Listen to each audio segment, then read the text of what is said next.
Robert, I got to ask you about Brandon real quick because I know that Kell Brook said he's interested in fighting him in August in the UK. I know you guys have been asking for that fight. Your reaction to that, and is that a fight that you will want Brandon to pursue?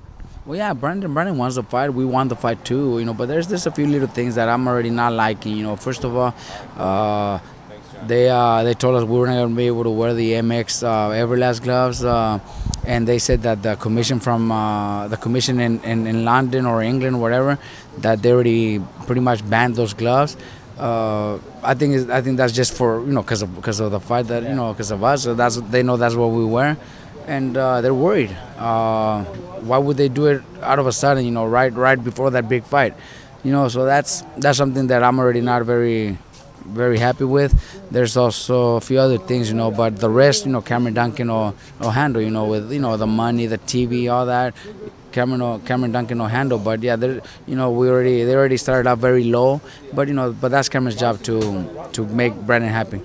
Have you studied him at all? Like, how do you think he matches up with Brandon, and what do you think gives you guys the victory if you guys do get that fight, Robert? Because he was a pretty strong guy, likes to hold a lot too. Well, you know what? He's very strong, man. Very strong, very talented.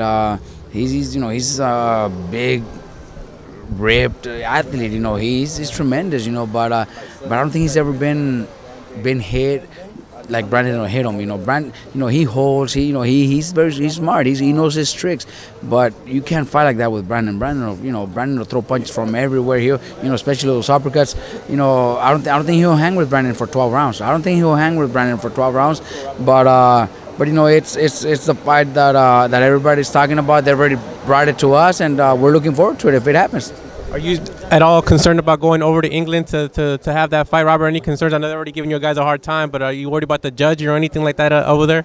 Well, everybody that goes over there worries, Look at what happened to Beltran. Look, even in this last fight with Gradovic, we were losing. I'm not saying we were winning, and I'm not saying the fight would have been any different, but we still had 4.5 rounds left. Those last 4 rounds could have been Gradovic's, rounds. What if he landed a good shot? What if he, you know what I mean? Yeah. I'm not saying he was, but what if he, you give him that shot? The cut wasn't big enough to stop the, the fight. He wasn't even bleeding when they stopped. The doctor obviously knew. If we stop it, they go to the scorecards because it was a headbutt, and who's ahead on points? They're champion.